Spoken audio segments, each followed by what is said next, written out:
Good afternoon, all. Hope everybody's well. This is Rabbi Sachs coming to you from the Chai Center, and welcome to the Chai Academy. Chai Academy is classes, online classes that have been given and recorded, such as this one, and is available for your perusal, to study, to review, re-review at thechaicenter.com/academy. Today is the day after Rosh Hashanah, so take this opportunity to wish you a happy, healthy, and sweet new year.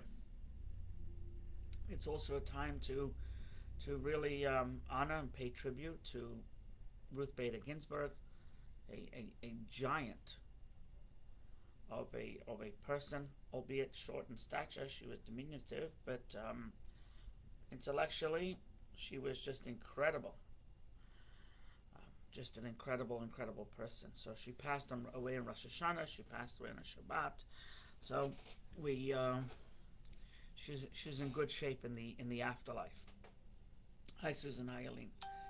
So we will be continuing, and this is like perfect because we've been discussing Teshuva. Teshuva is the idea of Teshuva is to repent, to return, and we know this is before Rosh Hashanah, and before Rosh Hashanah, and also before Yom Kippur. We have to get our Teshuva down pat.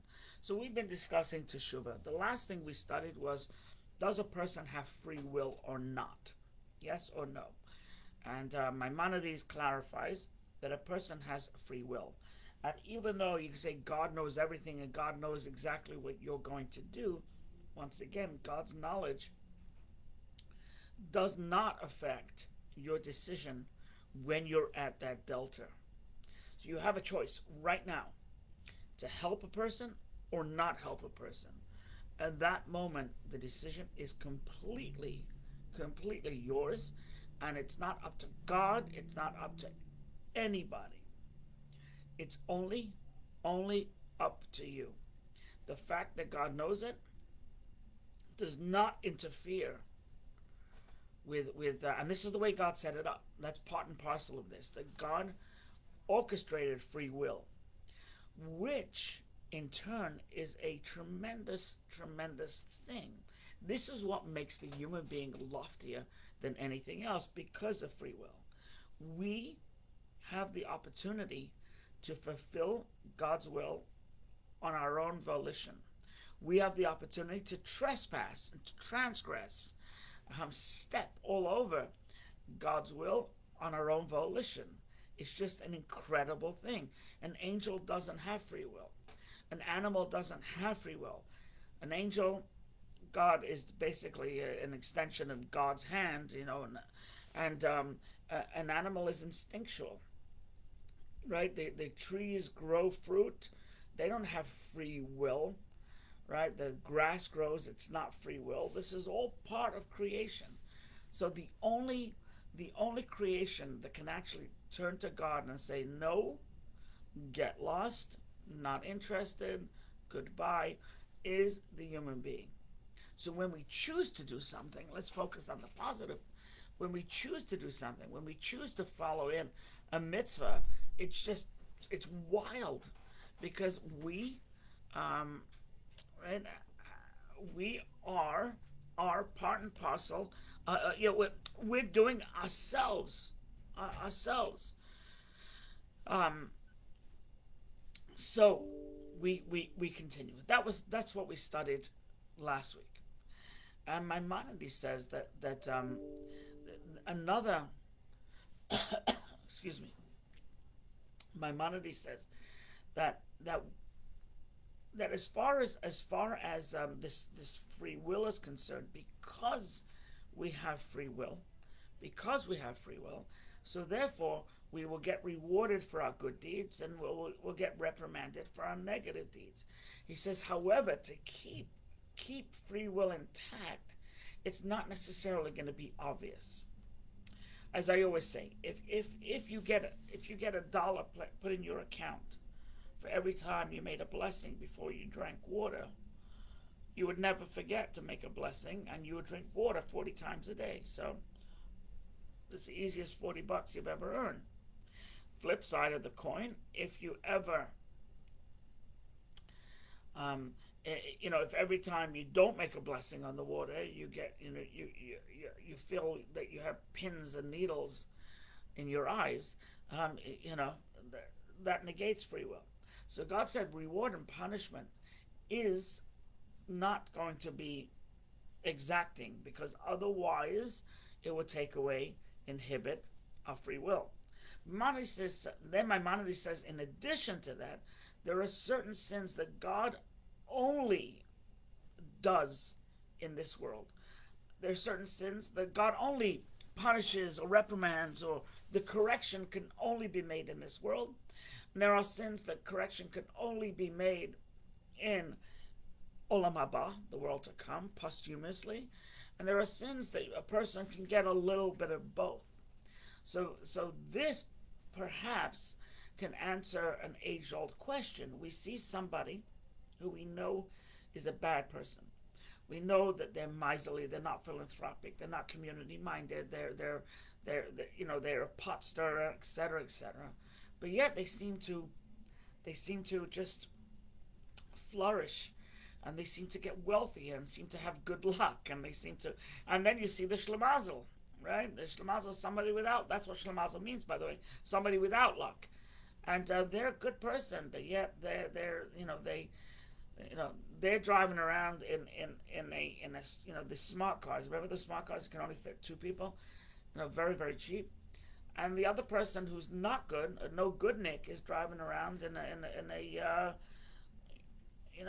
Daimler, right? An Aston Martin. So what gives here? So Maimonides explains that we don't know God's way of punishing here, punishing there, punishing both.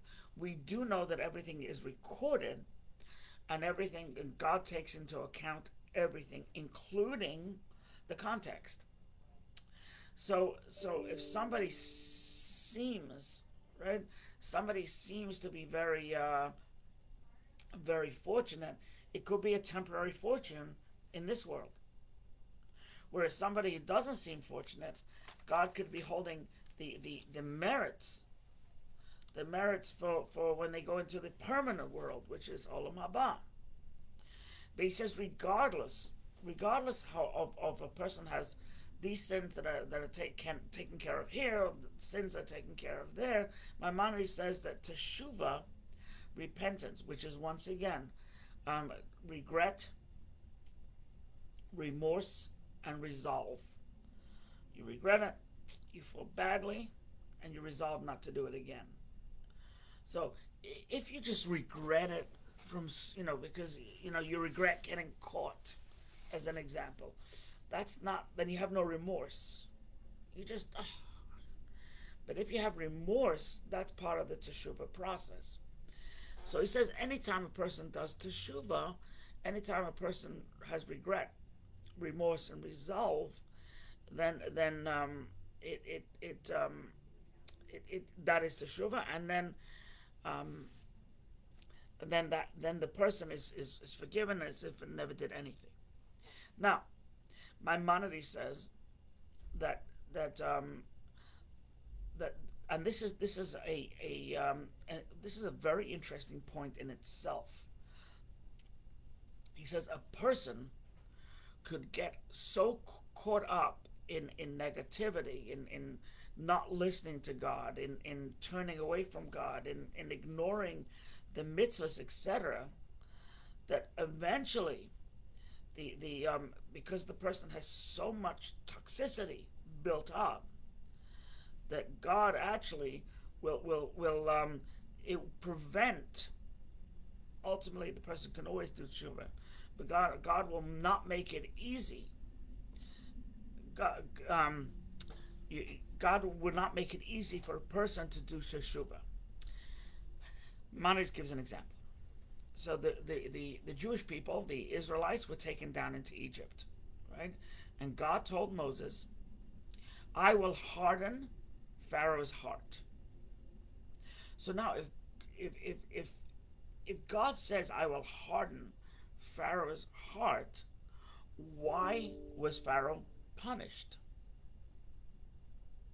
Right? God said, I'm going to harden his heart. So then, seemingly, that God took away his free will. So, so, um, so Maimonides explains that this is kind of the way it worked: is that God didn't harden his heart right away.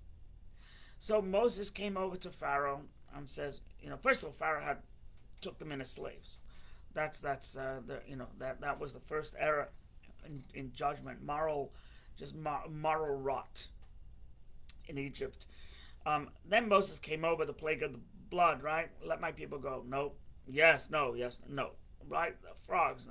Only after the fifth plague does it say that God hardened his heart. Until the fifth plague, Pharaoh had every opportunity, like any one of us, to do teshuvah and stop treating the Israelites like cattle, or worse than cattle. And Pharaoh had every opportunity. It was only after the fifth plague where God said, you know what? It's too much. Now I gave him a little rope, free will. And he didn't let the people go even after the 5 plagues. Now I'm going to give him more rope, and that will be to hang himself with. So God will only stop or prevent or make it harder. I think that's the better, right? Not make it so easy to do teshuvah if a person has enough rope. You've already ticked God off, right? And in such a way, right? So then God said, okay, now you got me going. Now you're going to pay. But until then, until we get to that point, we can do teshuvah. It's completely within our hands. And because it's within our hands, that's why we are held accountable. So Maimonides says, so if that is the case, where he hardened his heart after the 5th plague, why send Moses? Why send Moses after the 5th plague? God told Moses, I've hardened his heart. It's not going to happen. Right? So why send Moses to say, let my people go? Why give him another 5 chances before Pharaoh's child was killed in the plague of the firstborns? So there's a couple of answers to that. One is, ultimately, Pharaoh still could have done teshuvah. Right? It may have been harder. Right? It may be more difficult. But when you have a frying pan that has a little bit of grease, it's not so easy to clean. When it has a week's worth of grease, it's really hard to clean. But it has 6 months, right? It's impossible. But yeah, with enough chlorine or whatever. So he absolutely could have let the people go. So ultimately, God will never take away your free will. Absolutely. Never will take away your free will. There's always a way out. Sometimes it's a little harder. And another reason why he sent Moses is because, let's face it, the Hebrews, the Israelites, right? They were bereft of any spirituality. They had been in Israel 210 years, steeped in the culture, right? They used to visit, the Hebrews used to visit Times Square, and they got enamored with all the sounds and the noise and the smells and the Broadways, and they had been removed. In fact, they gave up circumcision. They gave up. That's why before they were released, you had to offer the Paschal sacrifice, and the males had to circumcise them. Get themselves circumcised, not themselves, but get themselves circumcised, and then only then could they hobble out of Egypt. So it was to show. It was to show the Jewish people, convince the Jewish people that there is a God, and this plague, and this plague, and this plague, and this plague. Hey, Bani Shana Tova, this plague, it was So now the Jewish people needed that dose. They didn't, first of all, they needed to see justice, right? But they also needed a dose of seeing, wow, this is what Moses could do. Moses converses with God every day. And we've always been told that there's there's going to be somebody's going to come and lead the Jewish people. And this is it. This is it. So God never decreed on Pharaoh to do badly. God never decreed anybody to do badly. Right? Nobody. But when you do badly, God is going to sabotage you a little bit if you do it over and over and over and over.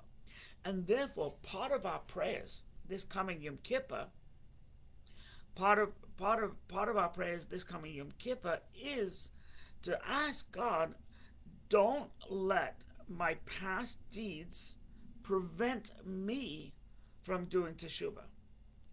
Right? So if a person does something once or twice, it's not a habit. But once you do it a few times, God says it looks like they're stuck. So you ask, right? You ask, please, God, show me a way, right? Help me get out of my own way and show me your way. So that way I won't have my sins create this barrier, this blockage, if you will, to Teshuva. Now, Maimonides asks another question. He says, hold on a second. Didn't God say to Abraham, right, 100 and something years before they actually went into Egypt, that God told Abraham, right, in the covenant between the pieces, in Genesis we read, that God told Abraham that your children will be slaves in a strange land, and they will be severely punished and tortured, and it will be terrible. But then I'll bring them out. So Maimonides is asking another question. God said this was going to happen, right? Egypt, Pharaoh brought them in. So this is part of God's master plan. Why even get mad at Pharaoh? Right? Because God told Abraham 130 years prior that they were going to go into a strange land and be punished. So Maimonides says that yes, and this is such a fundamental. Yes, the Israelites were slated to go into slavery. They were, but it could have been done by any of the countries or tribals or tribes or tribal pacts. It could be done with anybody. There was probably, Canaan had 30 kings, right? It was so tribal. It could have been done by anybody. It was Egypt. It was Pharaoh of Egypt who reared his ugly head, and Pharaoh said, I'll do it. Everybody had the same opportunity to slay the Jewish people and gain economically, by the way. You have a slave, it's amazing, right? You have a slave for 24/7, and you just got to give him a little bit of herring, right? It's right, and that's what Egypt did, and Egypt was a powerhouse because of it. But it was Pharaoh. God didn't tell Pharaoh, you be the one. If God told Pharaoh, you be the one, then he couldn't punish Pharaoh because God ordered him to. But no, it could have been anybody. It could have been Canaan, it could have been Sichon, it could have been Amori, it could have been the Moabites, it could have been, right? It could have been the Yevusi, Gigashi, right? Cani, Kenizi, all these names that we hear about and bantered about in the Torah. Any of them could have done it. The fact that it was Egypt that stood up and said, we'll do it, right, is tremendous. And that's why they deserve to be punished. And by the way, if that's negative, it's also true in the positive, right? So we just had the UAE and Bahrain create peace. These people stood up. Any of those, I don't know how many Muslim countries there are in the vicinity, not even abutting Israel, but in the Middle East, right? So it so many of them could have stood up and said, yes, we'll make peace with Israel. We'll make peace with Israel. And peace is a good thing. Let's put an end to war. So we have to give credit to the countries that did. It took guts of the UAE, because remember, it's free will.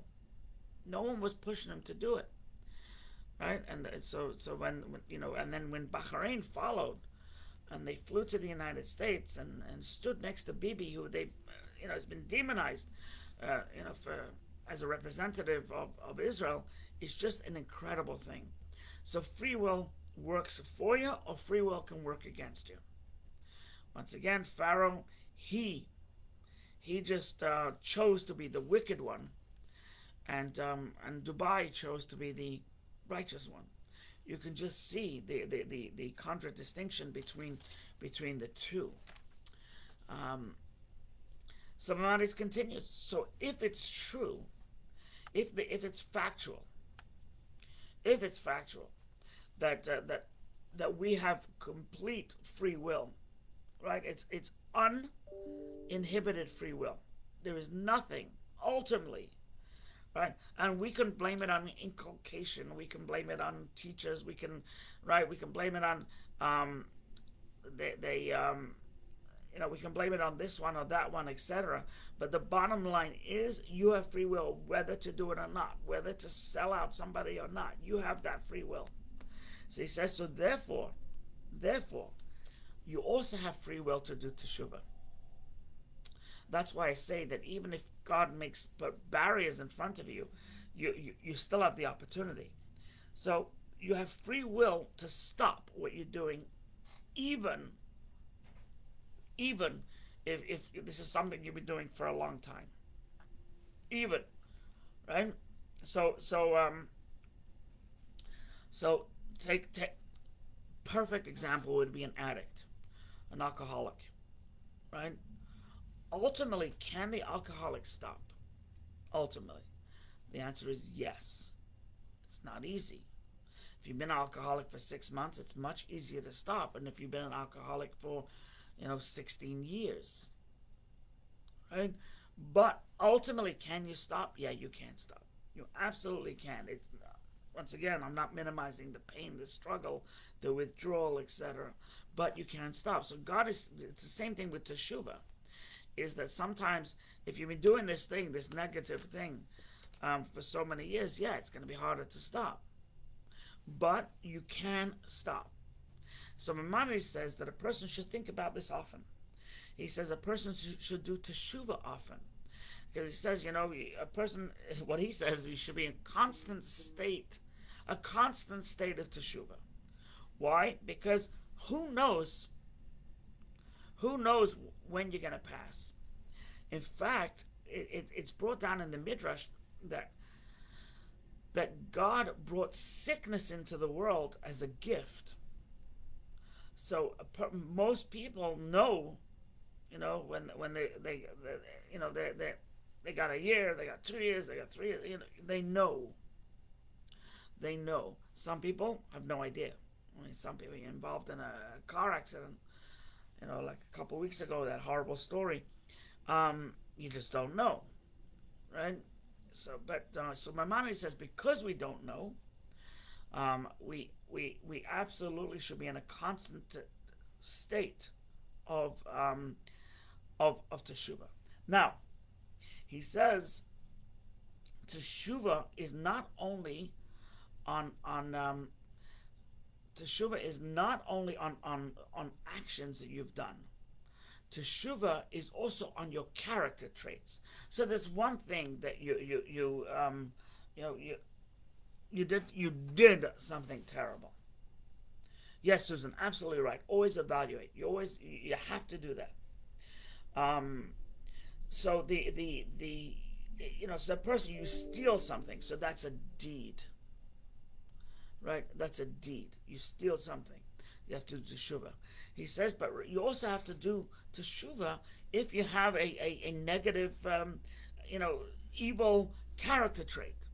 Character trait, right? It's a trait.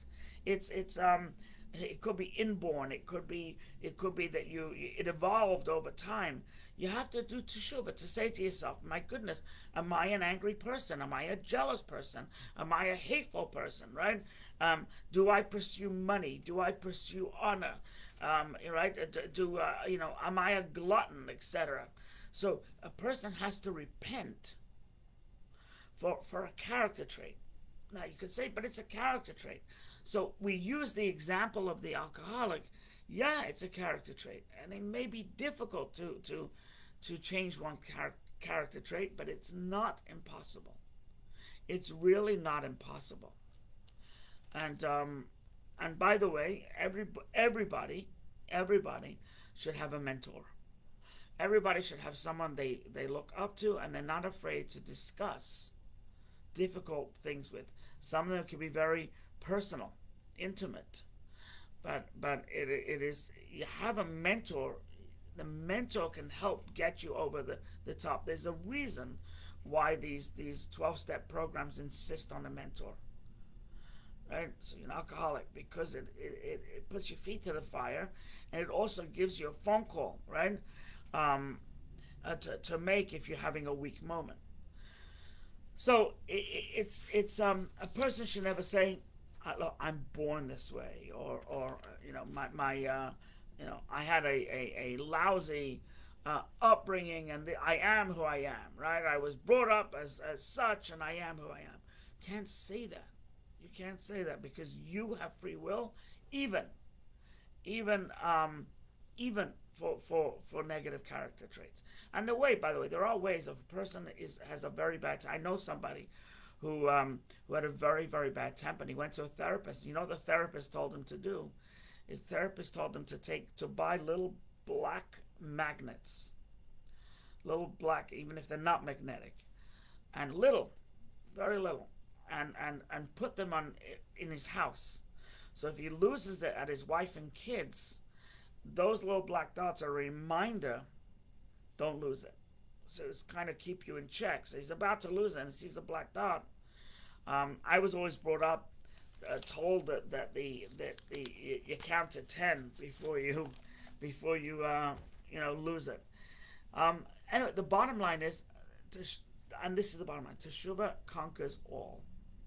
Teshuva is something that it's expected of all of us, because it is possible to do with all of us. However, teshuva is like driving a car. You can't drive too fast.